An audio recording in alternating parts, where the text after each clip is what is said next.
अस्सलाम वालेकुम टाटे बच्चों। आज का हमारा टॉपिक है सॉइल टाइप्स। सॉइल के हम टाइप्स देखेंगे। कल हमने सॉइल प्रोफाइल देखा। सो आपको पता है कि soil is formed by weathering of rocks. अभी आप देखेंगे सॉइल टाइप्स। इससे पहले आपको याद दिलाऊं, वेदरिंग ऑफ रॉक्स जिसको पीडोजेनेसिस भी कहते हैं, सॉइल फॉर्मेशन होता है ड्यू टू पीडोजेनेसिस। लेकिन उसकी वजह क्या है? Weathering of rocks. इसका क्या मतलब है? इसका ये मतलब, ये अगर ये रॉक है तो इसको बायोलॉजिकल वेदरिंग या केमिकल अंदर से कुछ रिएक्शन होता है, या बायोलॉजिकल कुछ एनिमल्स इसमें घुस जाते हैं, सुराख करते हैं, तो इसके छोटे बड़े टुकड़े उठना शुरू हो जाते हैं, तिनके उठते हैं, गर्द उठती है। तो इससे ये एक्यूमुलेट होता है, तो ये एक जगह जमा होता है, इसको बोलते हैं soil.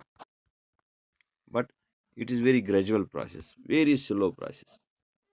It takes hundreds and thousands of years. ये कोई साल भर में, 2 साल में, हफ्ते महीने में नहीं होता है। So what happens, this is rock. ये रॉक के छोटे बड़े पार्टिकल्स उठते हैं।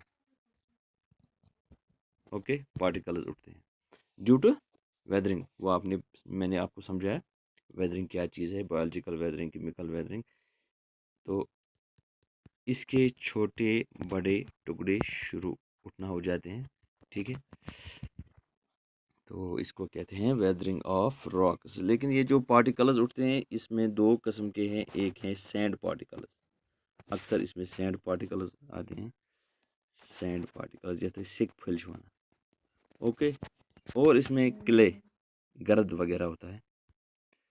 ये जो सैंड पार्टिकल्स हैं या क्ले हैं, यही फिर बन जाता है सॉइल। जब ये कहीं जमा हो गया क्ले और ये जो सैंड पार्टिकल्स, तो इसमें कौन रहना शुरू करेंगे? इसमें बैठेंगे लिविंग ऑर्गेनिजम्स भी। ठीक है, तो उनका लिविंग ऑर्गेनिजम्स का जो उनकी डेड लिविंग ऑर्गेनिजम्स जो जब वो मरेंगे तो इसी के साथ मिलेंगे, इस मिट्टी के साथ जो अभी जो रॉक का पार्टिकल्स हैं, क्ले हैं, इसके साथ ह्यूमस भी मिलेगा। मैंने आपको कल बताया था ह्यूमस क्या चीज़ है। ये प्लांट्स और एनिमल्स जो डेड हैं, वो जो सड़ जाते हैं, फिर सड़ गल के किस में जाते हैं? इसी मिट्टी में, इसी इन्हीं पार्टिकल्स, क्ले और सैंड पार्टिकल के साथ मिल जाते हैं। तो यहाँ कहने का मतलब ये है कि ये जो मिक्सचर है, एक तो रॉक पार्टिकल्स, वो क्ले हो या सैंड हो, छोटे हो या बड़े हो, ये आपको समझाऊँ इस तरह। ये आप लिखेंगे मिक्सचर ऑफ रॉक पार्टिकल्स। वो सैंड पार्टिकल जो हो सकता है और क्ले भी, ठीक है। एंड ह्यूमस, ह्यूमस है डेड लिविंग और प्लांट के जो रिमेन्स हैं, वो उसको कहते हैं humus. This is called soil. The mixture of rock particles, sand, clay वगैरह, एंड ह्यूमस जो लिविंग ऑर्गेनिजम्स के कुछ डेड डेड बॉडी लीव्स वगैरह जो सड़ गल जाते हैं, इसको कहते हैं सॉइल।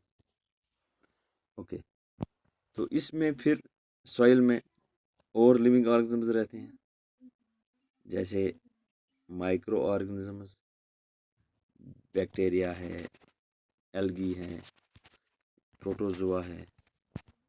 ओके, और बड़े ऑर्गेनिजम्स भी रहते हैं लाइक अर्थवर्म्स और आंट्स वगैरह।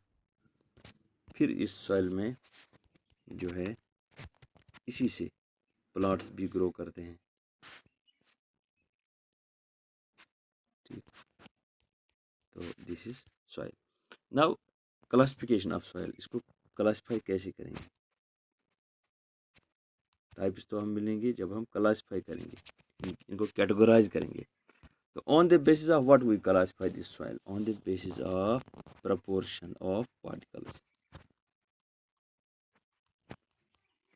मिकदार, proportion of particles, we classify or we divide soil into several types on the basis of proportion of particles of various sizes. Various sizes, particles के size और उनकी प्रोपोर्शन की बुनियाद पर हम सॉइल की क्लासिफिकेशन करते हैं। इसमें देखें आप, अगर सॉइल में ग्रेटर प्रोपोर्शन है बिग पार्टिकल से ज़्यादा, there is greater proportion of big particles, अगर मकदार है बड़े पार्टिकल्स की ज़्यादा, जैसे बड़े पार्टिकल्स को क्या कहते हैं, sand particles, sand particles. So we can say, we can name this soil as sandy soil. तो आपका नंबर 1 टाइप आ गया, this is sandy soil, the soil which contains the higher proportion of big particles or sand particles, this is called as sandy soil. तो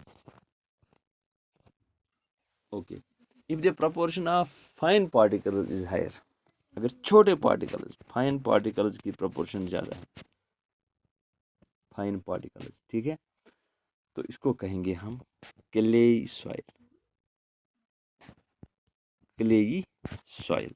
जैसे आपको मैंने कहा था, छोटे पार्टिकल्स को क्ले कहते हैं, बड़े पार्टिकल्स को सैंड कहते हैं। जिसमें ज़्यादा प्रोपोर्शन हो बड़े पार्टिकल्स की उसको कहेंगे आप सैंड सॉइल, और जिसमें ज़्यादा प्रोपोर्शन हो क्ले पार्टिकल्स की उसको कहेंगे आप क्लेई सॉइल।